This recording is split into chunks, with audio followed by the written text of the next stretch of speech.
మనసు, ఆలోచన. ఇతరులు మన గురించి మంచిగా ఆలోచించాలని, మనతో మంచిగా మాట్లాడాలని, మంచిగా వ్యవహరించాలని ఆశిస్తాము. కానీ వారు మనం ఆశించిన విధంగా లేకపోవచ్చు, లేదా మనం ఆశించిన దానికి వ్యతిరేకంగా కూడా ఉండవచ్చు. దానికి స్పందించి మనం అలజడికి, బాధకు, అవమానానికి గురై మనస్సులో పెట్టుకొని కూర్చుంటే మనమే నష్టపోతాము.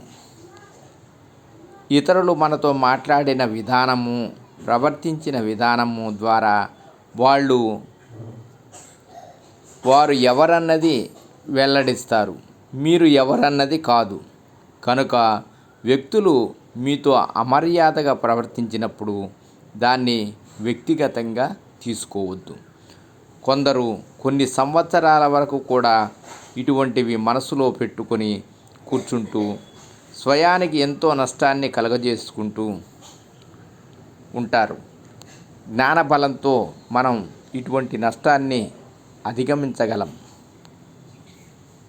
స్వయాన్ని విశ్లేషించుకుంటూ నా కారణంగా ఏదైనా తప్పిదం జరిగిందా, వారి గురించి నేను తప్పుగా ఏమైనా ఆలోచించానా అని పరిశీలన చేసుకోవాలి. లేదంటే వారే ఆ విధంగా ఉన్నారంటే అది వారి ఎంపిక, వారి సంస్కారం కనుక దానిని మనం మార్చలేము. వారు నా గురించి అన్న మాటల్లో వాస్తవం ఉందా? ఉంటే కనుక స్వయాన్ని సరిచేసుకోవాలి. లేదు అంటే విడిచిపెట్టేయాలి. అంతే. అక్కడితో ఆ విషయానికి ఫుల్ స్టాప్ పెట్టేయాలి.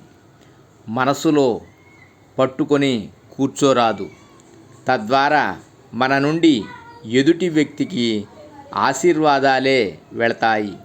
మన స్థితి బాగుంటుంది, ఉన్నతి చెందుతూ ఉంటాము.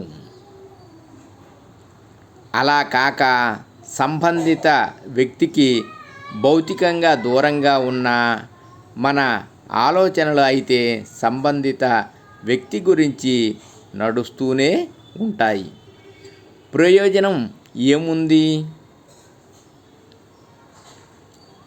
జ్ఞానబలం ద్వారా త్వరగా బాధ నుండి బయటకు వస్తూ పాత విషయాలను మరచిపోతూ ఉంటే మన పవిత్ర వ్యక్తిత్వంతో నిండుగా ఉంటాము. పాత పద్ధతిలో విషయాలను మనసులో పెట్టుకొని కూర్చుంటే బలహీనం అవుతూ ఉంటాము. ఆనందమైన వ్యక్తిత్వం నుండి బయటకు వచ్చేస్తూ ఉంటాము. ఇది కష్టం కాదు, ఒక అవగాహన. పూర్తిగా బాధకు గురికాని స్థితికి మనం ఇంకా చేరుకోలేకపోవచ్చు, కానీ ఈ స్థితినైతే సాధించగలము కదా. బాధ కలిగిన వెంటనే జ్ఞానబలంతో వెంటనే ఫుల్ స్టాప్ పెట్టడమా, పట్టుకొని కూర్చోవటమా అనేది మన ఎంపిక. ఈ అవగాహన మనకు ఉండాలి. బుద్ధి రూపీ పాత్ర జ్ఞానంతో ఎంతో నిండుతూ ఉంటే మరియు ఓంకార సాధన క్రమం తప్పకుండా ఎంత చేస్తూ ఉంటే అంత స్థిరత్వం వస్తూ ఉంటుంది. బాధపడుతూ ఉంటే అలజడిలోకి వచ్చేస్తాము. మనకు చెడు చేసే వారి గురించి కూడా మంచిగా ఆలోచించాలంటే ఆధ్యాత్మిక శక్తి కావాలి. కానీ మన కర్మఫలమే ఈ రూపంలో వచ్చిందని గుర్తుంటే ఇది చేయడం కూడా మనకు సులభం అవుతుంది. ప్రతి ఆలోచన ఒక కర్మ. ప్రతి కర్మ రూపి బీజాన్ని చాలా ధ్యాసతో నాటాలి. మనం ఎటువంటి ఫలాలు కావాలని ఆశిస్తున్నామో అటువంటి బీజాలనే నాటుతూ వెళ్ళాలి. మన మనస్సుకు పరిస్థితులను ఎదుర్కొనే శక్తి కావాలంటే వెంటనే ఓంకారం చేయాలి. ఓంకారం ఒక్క బ్రహ్మాస్త్రం.